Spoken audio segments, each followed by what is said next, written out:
Good evening. My name is Dan Wilson with One Community in Stamford. And the members of the Lower Fairfield County Immigration Collaborative are very pleased to host this roundtable tonight. And our topic, the outlook for immigration policy, could not be more timely. For all of us who work with the immigrant communities and practice immigration law in Fairfield County, the past 4 years have seen an unending torrent of restrictive immigration policies. Even after the election, the outgoing administration continues to announce new regulations, policies, and rulings almost daily that threaten the well-being and futures of immigrant families here and across the nation. We have two excellent speakers from Washington, Jill Marie Bussey and Aaron Reichlin-Melnick. They're true experts, advocates, and opinion leaders across multiple areas of immigration law. I'm looking forward to their perspectives on what the future holds.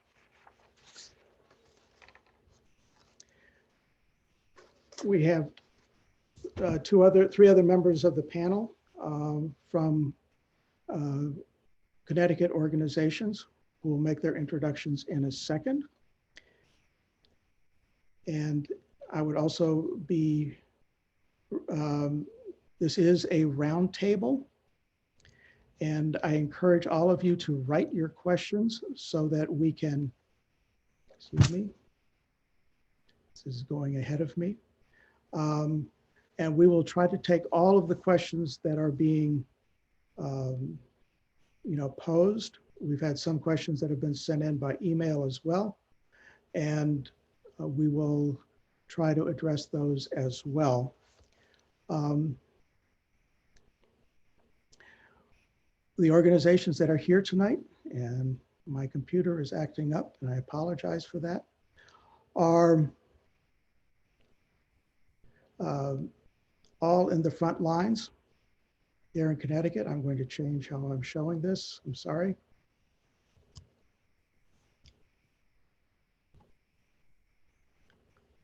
And are all in the front lines of working with the immigrant communities across many different program areas. And, but all of our panelists tonight are specifically working in immigration legal services. And since we're amongst lawyers, I would be remiss in not saying that the views and opinions expressed here are those of the individual speakers and not necessarily of their respective organizations. I'm going to ask each of my colleagues to say a few words of introduction about their organizations, and then we'll introduce our speakers. I'm first going to pass the mic to Alicia Kinsman of CIRI. I'm very proud to say that Alicia was my first teacher of immigration law and my inspiration to find a new career working with the immigrant community. So Alicia, if you could say a few words. Sure, thanks, Dan. So my name is Alicia Kinsman. I am a senior staff attorney at the Connecticut Institute for Refugees and Immigrants. CIRI, we've been around for over 100 years, providing a robust array of both social and legal services to immigrants, refugees, asylum seekers, new Americans, and their families residing here in Connecticut. We have offices in Stamford, Bridgeport, Hartford, and Waterbury, and serve thousands of individuals out of each of those offices every year. We're so happy to be part of the Lower Fairfield County Immigration Coalition and the meaningful work that the coalition has done and will continue to do, and really excited to hear more from all of our panelists, Jill and Aaron, on behalf of CIRI as well. Thank you so much for agreeing to participate in such a timely event. With that, I'm going to hand it over to my colleague, Adriana, to talk about building one community. Yes, good evening. My name is Adriana Podesta. Thank you, everybody, for being here. And this promises to be a very interesting presentation from Washington, and contributions from other panelists. So I am the Director of Immigration Legal Services at Building One Community.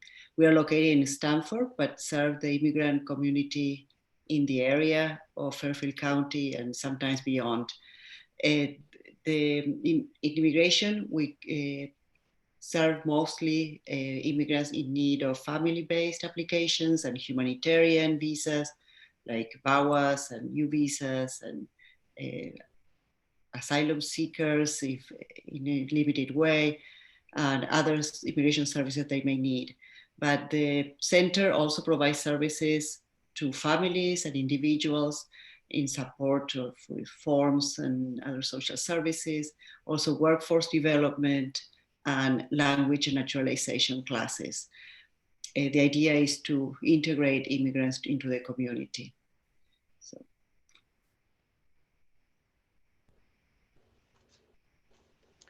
Peter? Yep.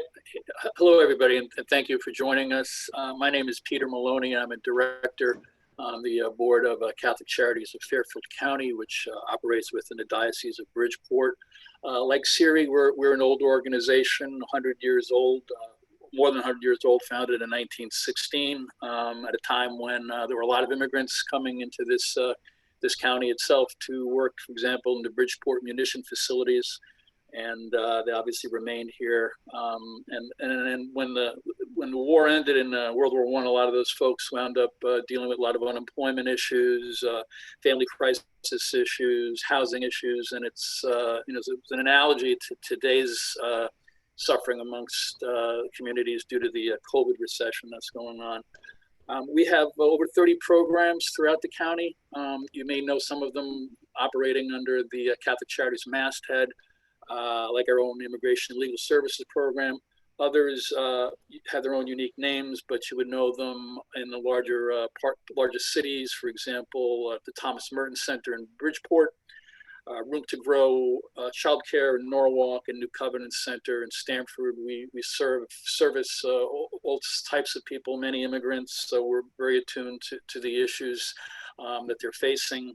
Our own Immigration Legal Services program was started in 2006 to do DACA applications, citizenship applications, temporary protected status applications, and has been run out of Bridgeport during that time. And we recently opened up an operation within our Norwalk office, which was a great step because there was a shortage of in-person service in Norwalk. So that's been going on for about a month now, and we're very happy about that. And again, I thank you for joining us.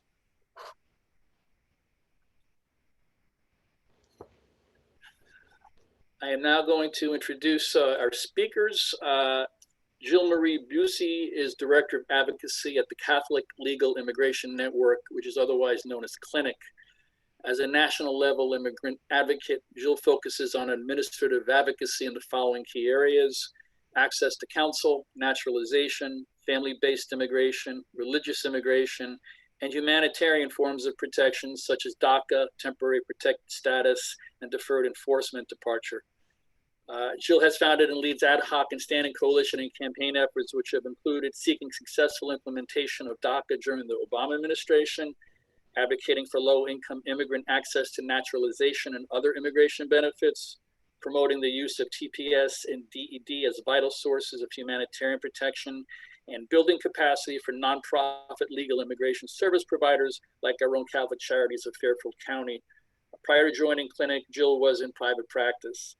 The organization of which she is a director, CLINIC, was founded in 1988 by the United States Conference of Catholic Bishops, and among other things, counsels and assists the dozen of Catholic Charities units across the United States on their own immigration legal service programs. After Jill speaks, we will hear from Aaron Reichlin-Melnick. Aaron is policy counsel at the American Immigration Council, where he works on immigration court issues and the intersection of immigration law and policy. Prior to joining the council, Aaron was an Immigrant Justice Corps Fellow placed with the Legal Aid Society in New York City, representing immigrants placed in deportation proceedings. Aaron is a Georgetown law grad and earned his BA at Brandeis. Aaron is a prolific author, appearing in the Wall Street Journal and other media, and recently co-authored a paper on COVID's impact on immigrants. Aaron's organization, the American Immigration Council, was founded in 1988 by the American Immigration Law Association, or AILA. The Lower Fairfield County Immigration Collaborative includes several fine AILA lawyers, and we are proud to have them with us tonight. We'll now turn it over to Jill. Thank you. I too am a proud AILA member and have been for many years. First and foremost, thank you, Peter and Dan and Alicia and Adriana, for inviting me here. I'm very grateful to be with you, particularly in this time following the election. As a national leader and top strategist in administrative advocacy, Clinic is what we see as a first responder to immigration law and policy changes. During this administration, we have fought on multiple fronts to protect immigrant rights, while in previous administrations, and what we hope to do in the upcoming administration, is to work more hand in hand, side by side with the government to build structures that offer welcome, safety, security, and family unity to those who are seeking to make the United States their home. While we're grateful and relieved by the upcoming changes in leadership, I don't think it can be emphasized enough that our country's immigration system has been devastated by the Trump administration. For the past 4 years, Clinic, our network partners, and many of you have been fighting hard against the administration and the xenophobia that has infiltrated and weaponized key agencies. We're so inspired by the courage of so many who were, during this time, who were able, willing to speak truth to power and fight the plethora of immigration law and policy changes that have separated families, put lives at risk, have sent message to immigrants that here and abroad that they are not welcome, and has cast a shroud over America's bright beacon of hope. That means there's a tremendous amount of work ahead and very high expectations of the new administration. I'm grateful for this opportunity to talk about those expectations tonight. Clinic couldn't agree more with President-elect Biden when he said, immigration is central to who we are as a nation. Thus, we, like you, are probably amongst those with these very high expectations. At Clinic, we have a depth and breadth of subject matter expertise, like what I've heard here, in many immigration policy areas. You can find a full list of our administrative advocacy priorities for this previous year and the upcoming year, 2021, on our website at cliniclegal.org/advocacy. You'll see it's a very long list this for 2021, but I wanted to highlight just a few. From day one, Clinic plans to call on the administration to set into place a plan to restore, rebuild, and improve the Department of Justice, the Department of State, and the Department of Homeland Security, and its component agencies, including USCIS, ICE, and CBP. This will take time and resources, but we are confident with smartly chosen leadership and the expertise of stakeholders like you, it can be done. Also on day one, the administration will need to address the immediate and urgent needs of over 1 million Dreamers, temporary protected status or TPS holders, and Liberians who are transitioning from deferred enforced departure or DED. My co-panelist Aaron is going to speak more about DACA, so I thought I would focus on TPS and protections for Liberians. Pardon me. So Clinic has been a leader on this issue in both advocacy and litigation. Our network represents tens of thousands of TPS holders and their family members. Despite our nation's commitment to, under the law, to provide temporary protection, the Trump administration attempted to end such protection for hundreds of thousands of TPS holders and failed to extend TPS to other populations who were in dire need of this life-saving protection. Given the dire consequences for both these populations and the countries, we will urge the Biden administration to designate DED on day one for 17 countries. And that list is long, and I'm happy to share with you the full list as requested. With respect to Liberians, pardon me, Clinic has worked closely with partners in communities across the United States to ensure the Liberian immigrant community is protected and receives status under the Liberian Refugee Immigration Fairness Act, or LRIF. On January 10th, 2021, that's 10 days before the inauguration, thousands of Liberians in the United States will fall out of status and risk deportation and family separation due to the Trump administration's flawed implementation of the program, LRIF, compounded by, of course, COVID-19, which of course exacerbates all of the issues that we're talking about tonight. Clinic will be urging the Biden administration to designate DED again for Liberia on day one to restore protection to this vulnerable population, and then work with Congress to reopen and fix the vital program, which is LRIF. Another key issue area that is important to Clinic, our network organizations that support aspiring new Americans, is access to naturalization. Under the Trump administration, we've seen a myriad of efforts to create new and insurmountable barriers to naturalization, particularly for low-income individuals and people with disabilities, all while backlogs deepened and processing times extended to historic rates, which again has been exacerbated by the pandemic. Key policy changes have included significant changes to fee waivers, changes in the disability waiver, significant increases in filing fees, and recently, just last Friday, the release of a new citizenship test. This is in addition, of course, to the establishment of a denaturalization task force, which of course has a chilling effect on the community.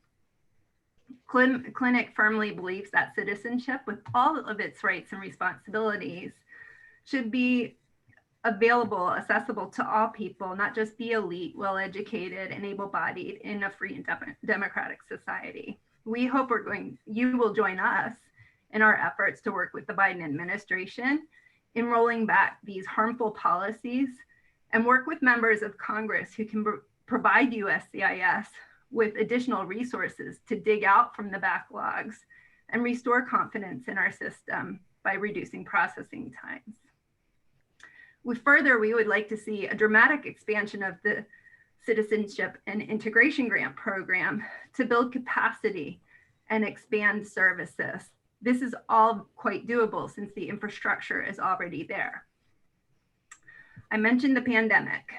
It has been particularly distressing to see how the pandemic and our nation's failed response, resulting in economic recession, has laid bare so many inequities in our society. While the federal government provided relief via the CARES Act, the act imposed a social security number requirement that excludes many tax-paying immigrants and mixed status families from receiving the stimulus payment. The exclusion of undocumented individuals who pay taxes also meant, I believe, 3.5 million children nationwide, most of whom are US citizens, were excluded from this essential relief. Additionally, expanded employment insurance programs don't include support for undocumented workers. We will fight with our partners at the Conference of Catholic Bishops for this next round of relief to offer opportunity to right the injustice of excluding immigrants and mixed status families. We've seen in Connecticut, and we would love to hear more from you all, we applaud the efforts at the state level to provide relief funds for the approximately, I believe it's 120,000 undocumented immigrants living in Connecticut. However, when we look at the amount of assistance broken down per person, it seems insufficient. So I'm really eager tonight to hear about the Fairfield County COVID-19 Resiliency Fund and other efforts in Connecticut that we could support or help other communities, things that are working in your community and in your state that we may help to work in other states and use as a benchmark, and for other states that are looking to provide support to undocumented and mixed status families. And with that, I'll pass it off to the next, to Aaron, I guess. Thank you very much for that, and a really excellent presentation. And thank you to everyone who's involved with this and for inviting me to this wonderful presentation and to be given the opportunity to talk. At the American Immigration Council, one of the things that we work on is educating the public in matters of immigration policy, and so that people can understand what is going on, as well as advocating for a fair system for all immigrants through the use of public advocacy and litigation, as well as helping in one of our works connect immigrants to lawyers in certain circumstances. So I'm here today, however, to talk about immigration policy and some of the things that we've seen under the Trump administration that we expect to change under the Biden administration. In particular, I want to focus on 4 areas. The public charge rule, which many of you know something about, which I'll explain a little bit more on.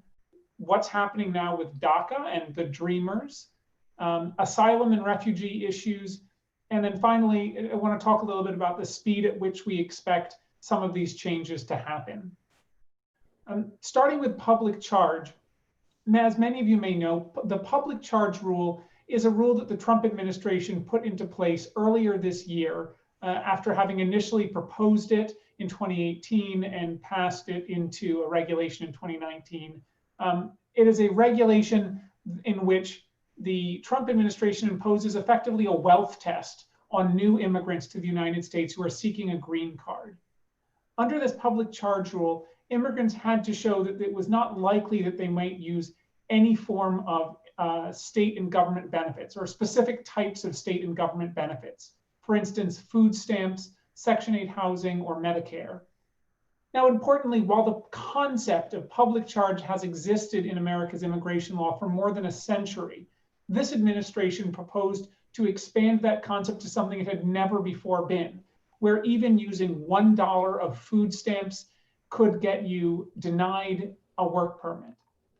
Now, many people were put in fear by this rule, and unfortunately, there's been a lot of misinformation about what the rule actually did.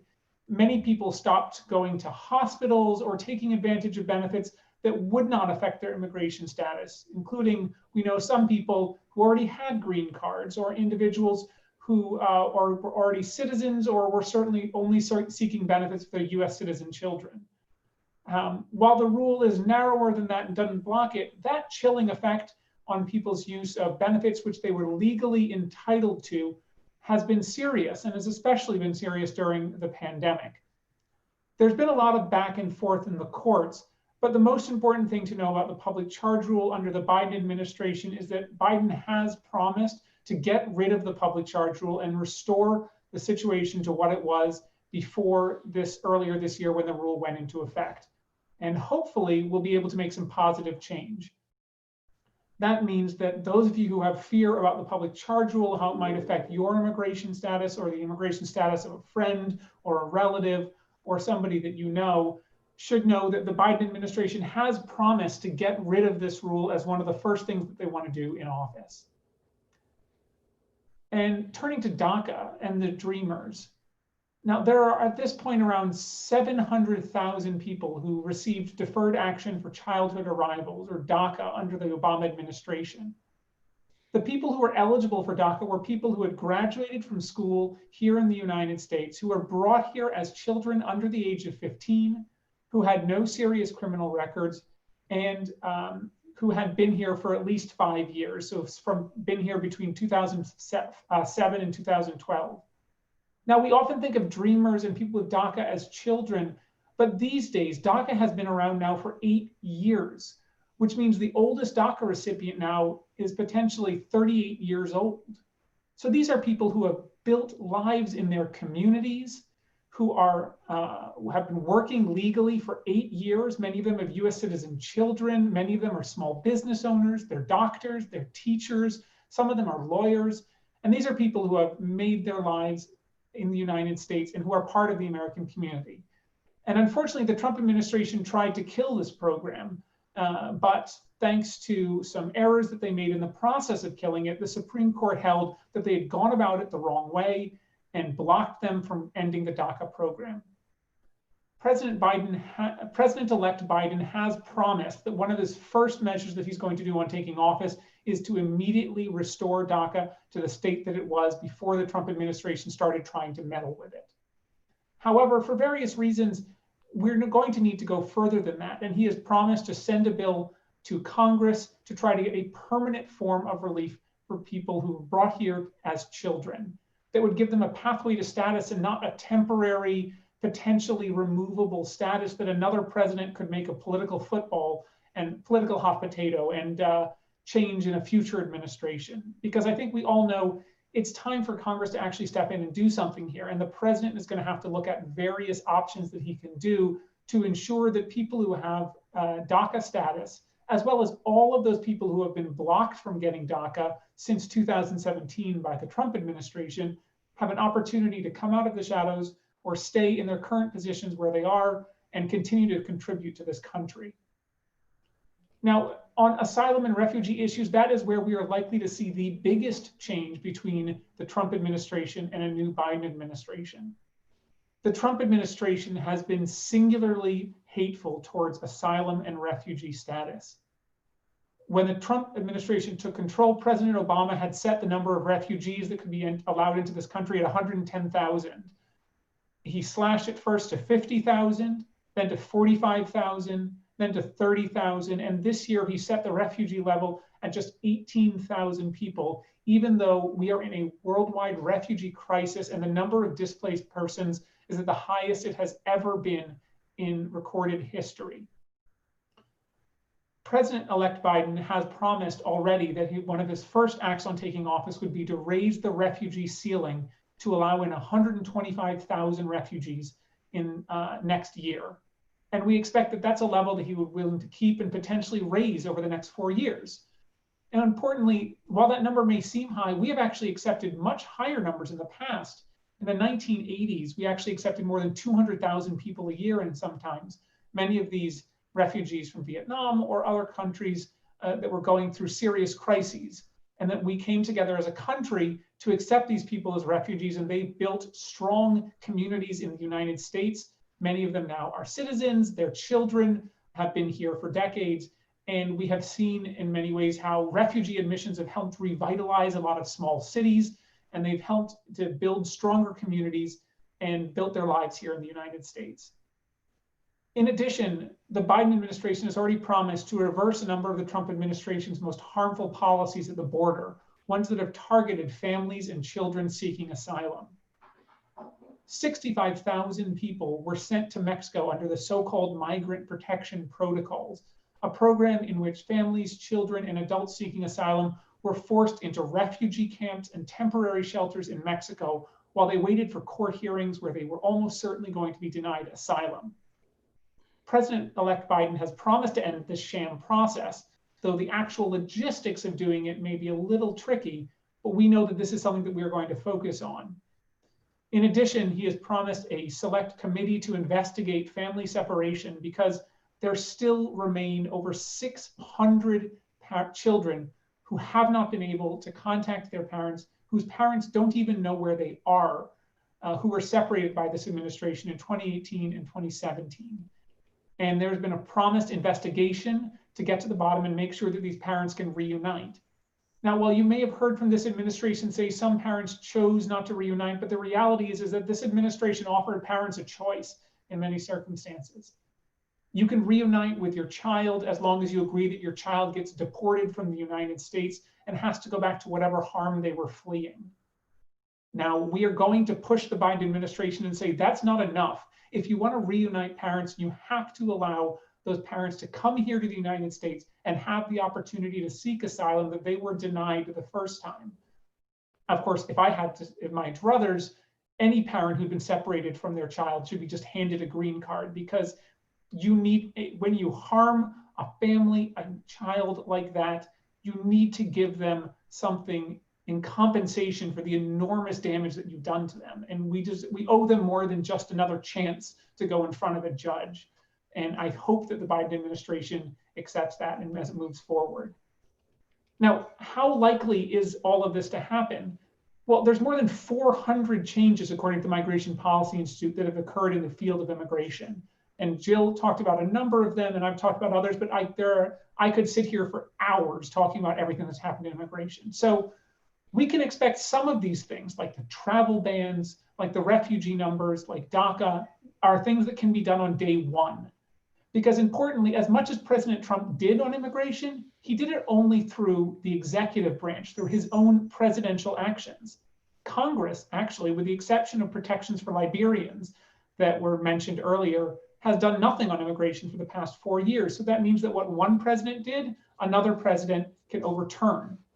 Some things may take a while, but things like public charge, for instance, if the Biden administration simply dropped its appeals of various lawsuits against the public charge rule, that's something that could be overturned quickly, because courts have already ruled that that public charge rule is illegal. And the only reason that it hasn't been stopped already is because the Trump administration is appealing it. With a new administration, if they just drop that appeal, that means that the public charge rule goes away quickly. Other changes, including providing compensation to parents for what happened to them during family separation, that is going to take a little bit of time. And unfortunately, what's going to matter most is political will, is us making sure of advocates like everyone here is holding the new administration to its promises. So far, they have promised a lot, and we want to make sure that they deliver. So when you're looking forward to changes from the administration, you should expect a lot of things to happen in the first 100 days. But other things may simply take time. And even the best intentioned people know that it's going to take a little while to overturn all of these policies. So I think you'll expect to see a lot of things happening quickly, and then a bunch of new things changing in the months that follow. But I think everybody here would agree, none of us want to just return to the status quo that it was in 2016. We want to move forward and make positive change that improves the lives of immigrants and the United States at the same time. And with that, thank you all. I'm going to turn it over for Q&A. Or whoever's next, sorry. Hi. This is Pete Maloney here. I just have a few questions that came up, or which I held in abeyance. Am I clear that we can expect all TPS status to be restored to what it was, or will the administration sort of look at them one by one? There's a large number of Salvadoran, Honduran, and Haitian TPS recipients in the county, in the community here with us, and they'd be interested in understanding whether TPS is going to come back for everybody, or is it just going to be on a one-off basis, looking at each status? The reason why we're advocating for DED, Deferred Enforced Departure, which operates to the applicant or to the person who's receiving it, they're conferred pretty much the same protections, protection from deportation, as well as the opportunity for work authorization. But the reason why we're advocating for DED for all of the TPS populations who have previously held TPS, including those who were Ebola-stricken countries that they lost TPS very early in the Trump administration, and those who were not conferred TPS status and should have been. The reason why we're advocating for DED is because it's a much more administratively, let's say, easier way, more efficient way for the administration to provide blanket protection without people having to automatically have to gather the funds for re-registration or registration under a new TPS grant. As we mentioned, I think Aaron and I have talked about, the U.S. Immigration Service is already incredibly backlogged and filled with applications they have not been able to process yet, and taken the money of TPS holders who are still waiting for their work authorization and their EADs to be printed, right? What we don't want to do is create a system that breaks USCIS further. So DED is a way to provide blanket protection through the issuance of, and it's issued by the president, and it would provide that immediate protection from deportation and the work authorization people need. But we're also advocating for the proper use of temporary protected status. And that would be something that could be, DED could be conferred immediately and down the road. there could be new designations of TPS, which would seek to cover those who were already here and covered by TPS before the Trump administration terminated TPS for El Salvador, for Haiti, for many of these, Honduras, Nicaragua, the list goes on, Nepal, but also to cover more recent arrivals. That's called the redesignation process. So we're looking at the use of both of these tools that the administration can use to provide the most generous blanket protection for those who are deserving, obviously, of the protection, who need the work authorization to sustain themselves in the United States, until the next step, obviously, is, because this is not the end game, until there can be a legislative solution that provides a pathway to citizenship, permanent protection for individuals, so they don't have to continue to be on this roller coaster of waiting for an administration to extend or not TPS, right? What we really want to do is provide folks who are well rooted in our communities, who are contributing to our communities, who have their families here, and to give them a pathway to citizenship. I hope that's responsive. Yep. Aaron, anything on that? No, I think the only thing I would add is it's important to note, of course, that no TPS designations expire before the new administration takes over. So no one who currently has TPS should see their status change before a new administration takes over. Okay. Now, I had a question for you both on the future of ICE. I also saw there was a question in the Q&A about the status of sanctuary cities, which may go away, but and Connecticut, as you know, has been pretty benign compared to some other states in terms of ICE activity. But what do you see nationally as the future of ICE enforcement? And what happens to the people that have been detained, that are sitting in detention right now, on January 22nd? What happens to them? Yeah, so that's a great question. On sanctuary cities, we have actually seen under the Trump administration, partially in response to the anti-immigrant rhetoric, more states and local governments and cities adopt sanctuary policies than ever have before. Now, importantly, you have to know that a sanctuary policy doesn't mean somebody cannot be arrested by ICE or that somebody is somehow protected from deportation. It just means that the city has agreed that it's not going to use its own resources to support the federal government's efforts to deport members of the community. While ICE can therefore go into the community and do its own arrests, it doesn't get the help of the city. And so no one is necessarily protected from deportation by being in a sanctuary city, as much as the Trump administration has tried to claim falsely that that's somehow true. I think that we should see continued support for sanctuary policies in the future, even in an administration which is more friendly to immigrants. Sanctuary cities studies have shown over and over again that sanctuary policies either don't affect crime rates or actually lower crime rates and make cities safer, cities and counties safer. And I think some cities see that it's better to have the support and the trust of the local immigrant community regardless of immigration status. And I think you'll see more of that going forward. For those who are in immigration detention, the Biden administration has promised to institute a 100-day deportation moratorium, under which that they will not deport anybody while they undo all of the harmful policies of this administration, including policies like targeting people for deportation who have no criminal record, who have been here for decades, and who have US citizen children, and a lot of strong reasons to allow them to have a second chance to remain here in the United States. So we don't know exactly how this moratorium is going to work for people in detention, but we would hope that in the midst of a pandemic, a new administration chooses to immediately release as many people as possible from detention, because right now there are still at least 17,000 people nationwide who are locked in ICE detention centers around the country, many of whom have no criminal record, who have been members of the community for a very long time, and some of whom simply arrived at our border to seek asylum. So we would hope that ICE significantly reduces the number of people it has in detention under a new administration, but that's something that we expect to have to push for quite strongly. I would add to that that one of the first actions that the Trump administration took was an executive action, which essentially stripped away the enforcement priorities that the Obama administration had put in place, which was a way of reserving resources for enforcement to those that the administration deemed to be more higher risk. And so by taking away the enforcement priorities, essentially everyone became a priority.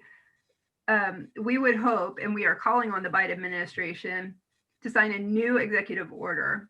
And this goes to how quickly things can happen, right? Some things are going to have to go through the regulatory process, and that's going to be a little slow. Some things can be done by executive order and policy memo change relatively quickly. What we're calling on the Biden administration to do is to sign a new executive order, which would rescind the Trump directives that prioritize essentially most immigrants.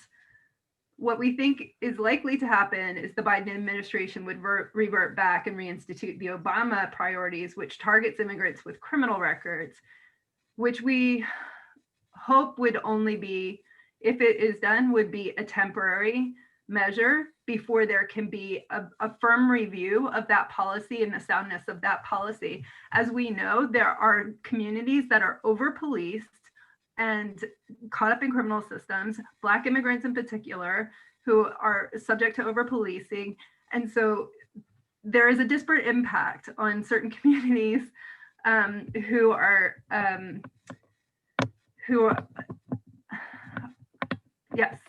have criminal records as a result. We'll put it that way. And we would truly hope that the Biden administration would immediately avoid and put out a directive to avoid collateral arrests, which has been an uptick under the Trump administration, which essentially, if you're by proxy near somebody, right, in the same house, even though you're not the targeted person for enforcement, then you're getting swept up and put into this deportation machinery. And that's what we would hope. But really, we would hope that the Biden administration, I think this is what Aaron and I were talking about, we don't want to just go back and revert to former policy. And this is one area where we would really hope that the Biden administration would take a new and fresh view at those enforcement priorities and what is the baseline, what are we setting them on, what values are we utilizing to set those enforcement priorities. Great. All right, I'm gonna ask Alicia to take on the Q&A portion now and generate some of the questions that have come in. Sorry, sure, absolutely. There was one that just recently came in that I think, Aaron, you were going to address, and that is, would the moratorium that you all were just discussing apply to people not in detention, but rather reporting monthly to ICE, maybe on an order of supervision, who still face the threat of imminent deportation? I think the answer to that is yes. Though, of course, we haven't seen this moratorium, but post-election, this moratorium was included in the pre-election plans, and it has been confirmed to reporters, though it's not current. They're still building their transition website, and they don't have an immigration section of the website yet. So we haven't seen it officially post-election, but it has apparently been reconfirmed to reporters at CBS News that there will be a total moratorium on deportations, though we do not know yet whether there will be any exceptions. But it should definitely apply to people who are checking in with ICE under the threat of imminent deportation. Thank you. There's another one here, and maybe even Adriana, you might be able to respond to this one, which is, if US citizen children receive food stamps, does that affect the immigration, or would it affect the immigration options of their undocumented parents? So going back to the public charge rule. Yes, I guess they're referring about the new public charge rule, which is the one that is more dangerous. And even in that case, the receipt of benefits by a US citizen child would not affect the parent. It is only if the person, him or herself, is receiving or has received the benefit. So it is perfectly fine for a child to get what he or she deserves. And I was like, that applies to all forms of benefits. So not just food stamps. No, any benefit. Any benefit is only reserved to the applicant to be a permanent resident, applicant for admission, not the US citizen child or anybody else in the house. Thanks, Adriana. So there's another question here that is addressing the zero tolerance policy under the Trump administration and the children that were separated from their families. And the question from Deborah Cohen is a plan to find the families of the children, the 644 children, specifically in development, I'm guessing under the Biden administration?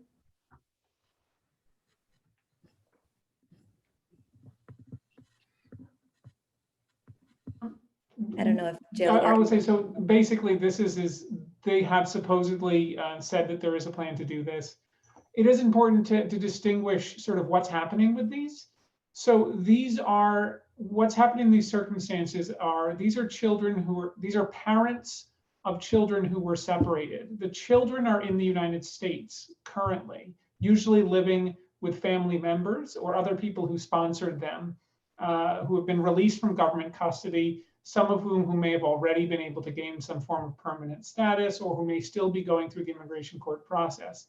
And their parents were deported back to their home countries without their children.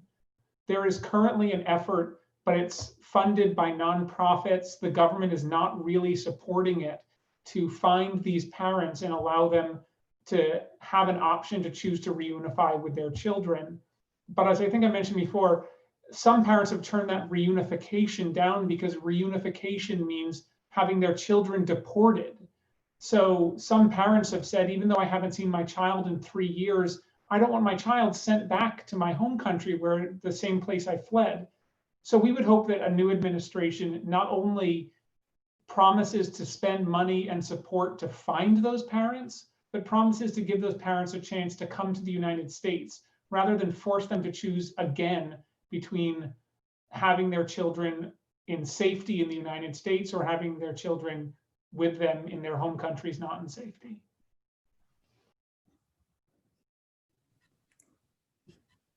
I have another question here from Monica, which is a 3-part question. So maybe I'll just start with the first part and then move forward, because I think it is a great question.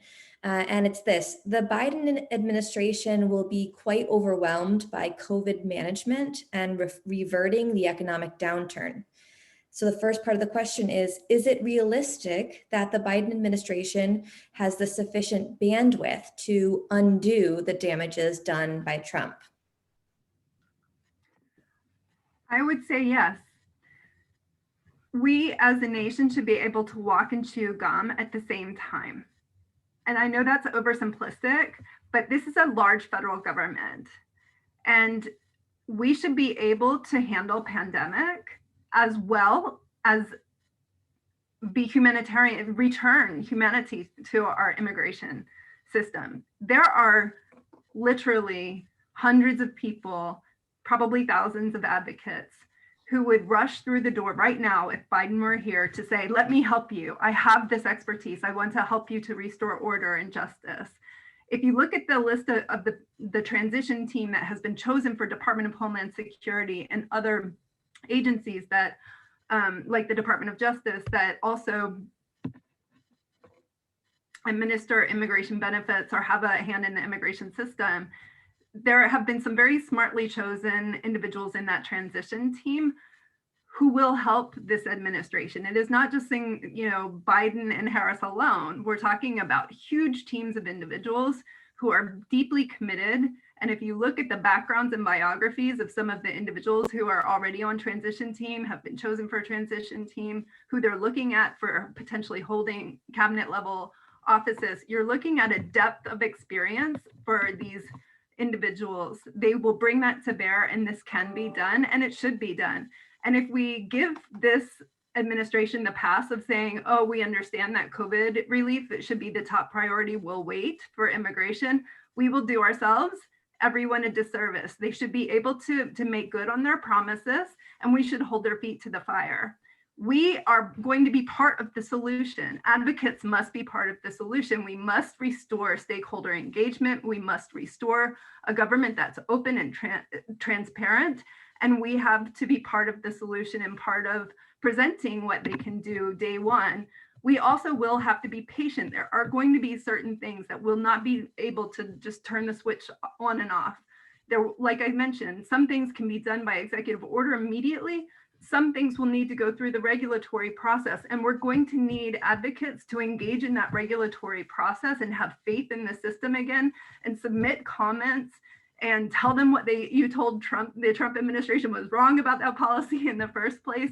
We're going to need this. I'm saying this is a long game. We're going to need your beautiful minds and thoughts about how to restore order and in a new way, rebuild, transform this system. It can be done.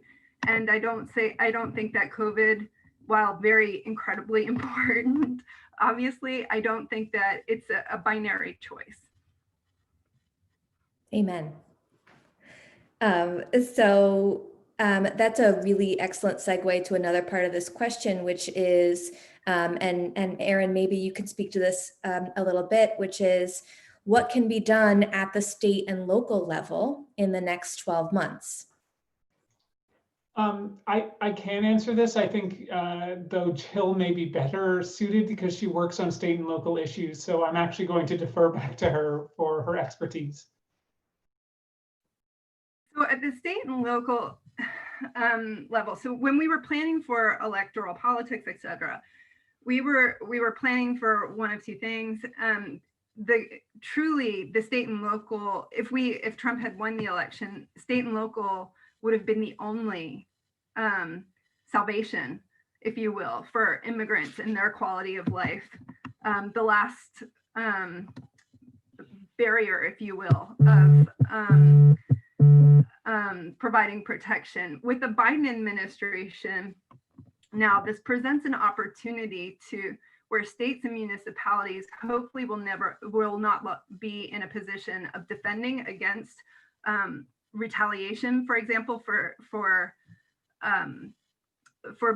being called a sanctuary city, if you will, and can really build a partnership with the administration, which will not include, hopefully, 287G and things that require federal, or not require, but encumber local resources with federal resources. That mixture never really works out. I would hope that we would see a repudiation and a complete dismemberment of the 287G program. What I think also at the state and local level, which we're writing a paper on right now, which I think is really exciting, there's an opportunity for state and local advocates to get involved at the federal level, but using your expertise and voice, which I'm really excited about. I would love to see the expansion of the sensitive locations, a revisiting of the sensitive locations memorandum. Again, this is a memo that says ICE isn't supposed to do enforcement operations in certain places because we recognize for the public good, it's not good for ICE to go into hospitals or churches or schools to conduct enforcement actions, right? I would like to see that an opportunity for localities and states to work with the federal government to rebuild that policy and really relook at that policy, because courthouses were never included on the policy memorandum. And this is what's really impacting local communities. When people don't feel safe going to be a witness in a case, to be involved in to get a protective order against someone who has been violent. You know, if people are not feeling safe being part of the criminal justice process, showing up to court, then we have less safe communities. This goes to what Erin said earlier about trust policies, right, and sanctuary policies. what I also think is really exciting is for states to now, like with the reopening of refugee, we really hope we'll see the reopening of the refugee system, and states are refugee resettlement agencies are going to need support, not just from the federal level, but from the state level. This is an opportunity to create new and welcoming communities for refugees and really look at every policy that can become a welcoming policy to support refugees and immigrants, obviously. And when you do that, you really serve the receiving community. And so I think there's the sky is the limit with state and local policies. One thing that I would like to see post-COVID as well is let's look at these unemployment policies that exclude immigrants from unemployment insurance. That is ridiculous. People are paying into the system, and it's ridiculous to include or exclude someone because of their immigration status. So much there. And for more, we have a state and local newsletter at Clinic, and I have a colleague who works on state and local issues. She works directly with the state Catholic conferences to support them with state and local matters. But I could talk all night about what can be done at the state and local level. Thank you so much. I wish we had all night to talk about that.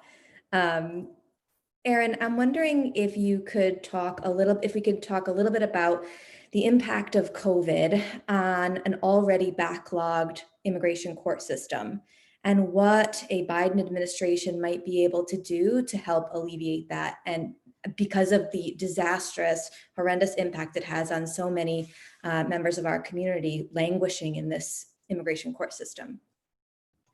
Yeah, so there are at this point more than 1.2 million cases in the immigration court system. And these backlogs have been growing for years now and have just gotten worse under the Trump administration. Unfortunately, COVID has made them even worse because the number of courts, including the court in New York City, which some people slightly outside of Fairfield County, do go to, in Westchester, end up going to. We have seen that that court, for instance, remains closed due to the threat of COVID because a lot of these courts are small office buildings, essentially, with cramped conditions, and it's just not safe to have people together, and in fact could potentially violate local health ordinances. So the immigration court backlog is just growing and growing and growing. And while, what I always say about backlogs is delay helps some people's cases and it hurts other people's cases.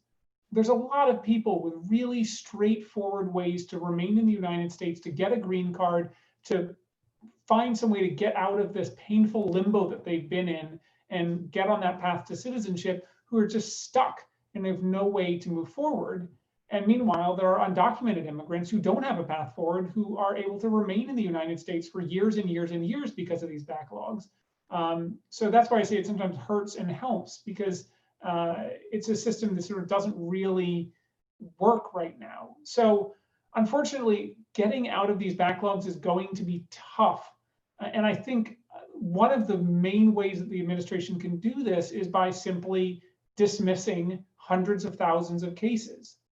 Under the Obama administration, we actually saw efforts in 2014 to 2016 to use prosecutorial discretion to resolve cases for people who were not enforcement priorities. As Jill was talking about earlier, these priorities that the Trump administration got rid of. Well, under the Obama administration, more than almost 90,000 people or more who were in immigration court were essentially allowed to just stay because the administration said, you're not a priority, we're just going to close your case. And I would love to see a new administration find ways to get rid of this backlog by just going through this 1.2 million cases and saying, we are never going to get through these under any current way. And if Congress doesn't do, now if Congress steps in and Congress provides some form of immigration reform and a path to citizenship, that's the best way to do it. But given the current state of the Congress, I'm not really sure that's going to happen. And so without Congress, the Biden administration could do exactly what the Obama administration did and move to dismiss or administratively close tens of thousands or hundreds of thousands of cases to reduce these backlogs. Because of COVID, they are just getting worse. And I don't see any sign until we have a vaccine, for instance, for courts to reopen safely and go through the same numbers that they have seen since then. Many courts in this country are open right now, but they're only hearing small numbers of cases a day. They're not hearing the vast majority of cases. So I think it's going to require some really inventive thinking to just implement these new priorities and just basically find a way to clear these cases off the docket without forcing people to wait 4 years to see a judge. Thank you. Daniel, I don't know what we're at in terms of time. I think we can go a few minutes longer. There's one question here on an area of immigration law that the general public is not really familiar with, which is special immigrant juveniles, or SIJ. And this is a form of protection for immigrants who are lacking the protection of one or both of their parents. And the question is there some legislation that should be considered that would make the process for SIJs more straightforward or easier to adjudicate?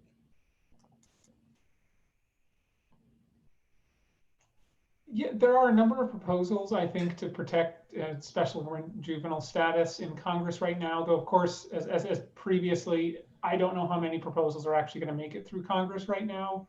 I see this in the Q&A here. There was the further question about sort of limiting federal interference with juvenile status. And I know that's something the clinic does a ton of work on. And I think it's just a matter of eliminating some terrible new federal policies, but Jill knows more than me. Yeah, I defer to, well, my colleagues at clinic. Michelle Mendez leads our Defending Vulnerable Populations team, and they're really, they have their finger on the pulse of SIJ, and they will be presenting their recommendations to the Biden administration on how to strengthen the program. One thing that, going back to the state and local initiatives, is one thing that people can work on at the state level, of course, is raising the age for SIJ. Michelle, as I mentioned, my colleague worked on several initiatives, one here in Maryland where I live, but also she and my other colleague worked to raise the age threshold in Colorado. And we're using those experiences to then benchmark and work with state Catholic conferences and other state level advocates to make that widespread until we can change the statute, until we can change things more at a federal, at a higher, in a more universal way. We really encourage states to try to make that effort to increase the age limitation on SIJ. But yeah, I think there's the structural issues with SIJ are mainly going to have to come through legislative fixes. Some of it we will be able to manage through some systemic agency fixes, but that's just nuancing. I think we're really looking for structural change. And I agree with Erin. Unfortunately, I don't think that we're going to have the most hospitable environment in Congress for big legislative change in terms of immigration legislation, unfortunately. Then maybe one final question, and I want to thank our panelists for running over time. This has been a fascinating discussion, but and it goes to money as well. USCIS has got budget problems. We have, hundreds of thousands of very straightforward, immigration benefit applications, naturalizations, green cards that are languishing because of lack of people and all sorts of funny rules.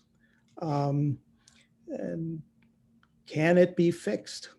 Does it take a lot of money, or will it will those fee increases go into effect? Is there a solution for making USCIS a better organization?